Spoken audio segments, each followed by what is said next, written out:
Hello everybody, my name is Erkabay and today I'm going to be teaching you how to do two types of constructions. But before that, I'm going to tell you about the history of constructions.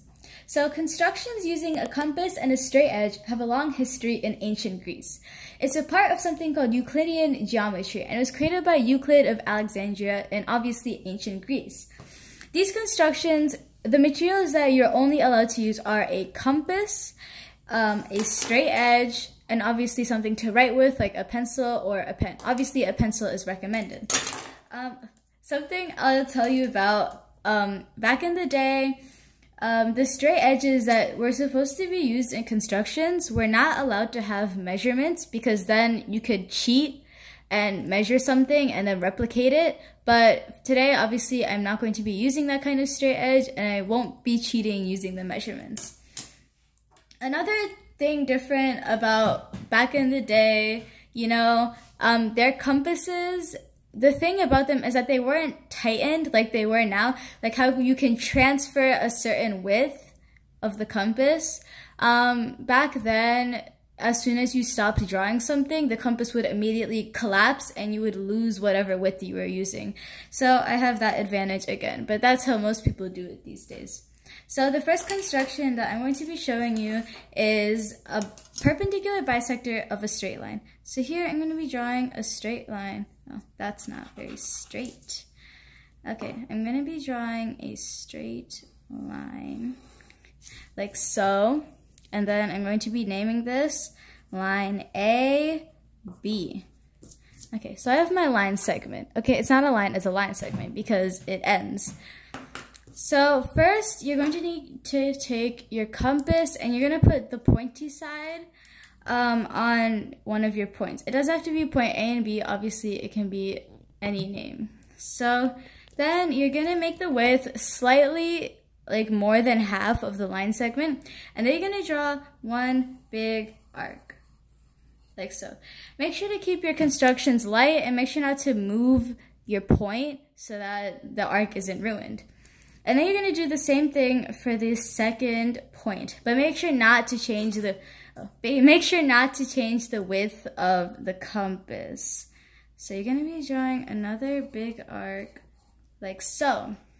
And you can see where the arc intersects. You see that? So you're going to take your straight edge, your protractor or your ruler, and you're going to put it on those two intersections, and then you're going to draw.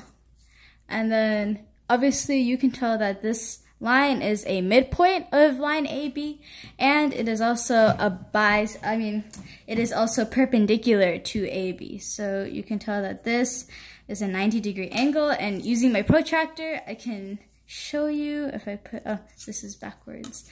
I can show you that it is in fact 90 degrees. So the next type of construction we are going to be doing is an angle bisector. Let me just draw an angle real quick. Okay, there we go. We have our angle. We're gonna name this angle A, B, C. You should probably name all of your figures because you could get points off during like an exam or something if you don't label your figures. So first thing we're gonna do, it doesn't really matter what width you put your compass at this point. So you're gonna put it on your vertex. In this case, it's point B, and then you're gonna draw an arc. Okay, you have to keep your arcs light, obviously, and then again you're gonna go to where the arc intersects the side, and you're gonna put your point there. You don't need to right now you don't really need to label like these points. You can do that when you finish your construction. And so then we're gonna draw two different arcs.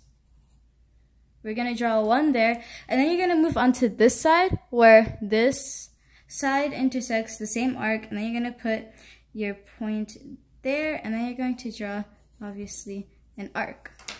So you can see where these two arcs intersect. It doesn't matter about this one, you just need to make sure that these two arcs intersect.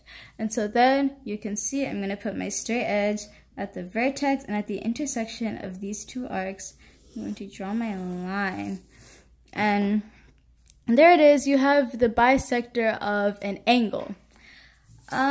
These two constructions are very basic, they're actually very simple, but something special about them is that they're used in many constructions.